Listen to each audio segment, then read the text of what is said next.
चला जाएगा। काम, क्रोध, लोभ, मोह, जिसका भी उत्तर होता है नाम जप का। क्योंकि बिना नाम जप के पावर नहीं है। महाराज जी कोई ऐसा उपाय नहीं है कि बाहर बता दें, कहीं दीपक चढ़ा दें या कहीं? ये सब नौटंकी है। अगर ऐसा हो तो 10-20 टीन घी लेकर के जला दो और हमें बताओ तुम्हें लाभ मिल जाए तो। कुछ नहीं होने वाला। बिना अंदर के तुमने पाप किया है, अंदर के चिंतन से। ध्यान दीजिए, अंदर आपने कामना की और शरीर से आपके पाप हुआ। अब अंदर से कैसे ठीक होगा? अंदर नाम जब ठीक करेगा। सांप बैठा है बिल के अंदर, ऊपर सैकड़ों लाठी जमा दो, उसको कोई फर्क पड़ेगा क्या? बिल के अंदर घुस के मारा जाए तब वो मरेगा। तो इस शरीर रूपी बिल के अंदर बैठा हुआ पाप है, उस पाप को मारने के लिए नाम जपना अत्यंत आवश्यक है। गंगा पाप नष्ट कर सकते, लेकिन पाप की प्रवृत्ति भजन नष्ट करेगा। पाप किया, गंगा नहाया, फिर पाप किया, तो मतलब क्या रहा गंगा नहाने से? पाप की प्रवृत्ति का नाश होगा तो नाम जप से होगा, भजन से होगा। अगर भजन नहीं करोगे तो हर प्रश्न का उत्तर नाम जप है। अगर नाम जप नहीं करोगे तो समाधान हो ही नहीं सकता। ये आप करके देख लो, जंतुर बंधवा के देख लो, हवन करवा के देख लो, कलावा बंधवा के देख लो, कुछ नहीं होने वाला। राम राम राम, राधा राधा राधा, सब बात कर। पर जी वो अच्छा लगता है कि दूसरे जैसे पंडित जी कर लें ठीक रहेगा, बट हमें कुछ ना करना पड़े। तुम करो पाप, पंडित जी करे जब, तो तुम्हारा कल्याण हो जाएगा। ऐसे हो जाए?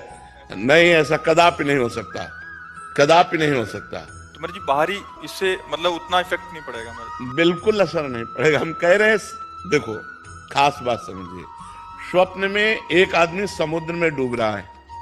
अब वो कह रहा बचाओ, आवाज बाहर जोर से निकली, मैं समुद्र में डूब रहा हूं, बचाओ।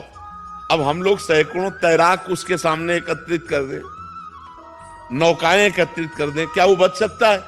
एक उपाय केवल है, जगा दो उसे। समझ रहे हो ना? उसे जगा दो। अब एक बूंद पानी नहीं, जब वो समुद्र में डूब रहा था। ऐसे ही ये जगत माया प्रपंच है। जब तक ज्ञान नहीं होगा, जब तक भजन नहीं होगा, जैसे उसका एक ही उपाय केवल जगा देना है।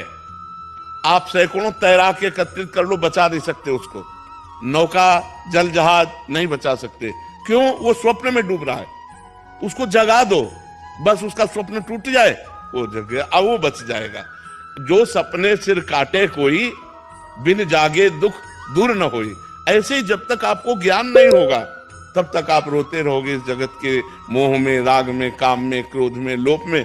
थोड़ा दान पुण्य किया, थोड़ा पाप नष्ट हुआ, फिर पाप किया, फिर इससे काम नहीं बनेगा। काम बनेगा पाप की जड़ का नाश हो, और पाप की जड़ है पाप की प्रवृत्ति। उस प्रवृत्ति में जब तक ज्ञान नहीं जागृत होगा, तब तक बात नहीं बनेगी। इसलिए खूब नाम जप करना अत्यंत अनिवार्य है। महाराज जी और कैसे पता लगेगा कि हमारे पाप नष्ट हो रहे हैं और हो गए हैं? जैसे जैसे पाप नष्ट होते जाएंगे, चिंता, शोक, भय, ये सब नष्ट होता जाएगा। अपने अंदर अपने आप हृदय में आने लगेगा, मैं निष्पाप हो गया हूं। अपने आप हृदय में आने लगेगा, मेरे पाप कम हो रहे हैं।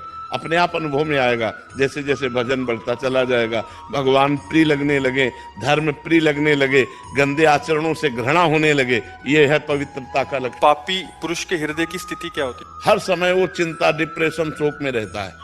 हाँ, निगेटिव, उसका हर चिंतन निगेटिव हो। यहां तक निगेटिव हो जाएगा कि उस करने की वो सोच लेगा।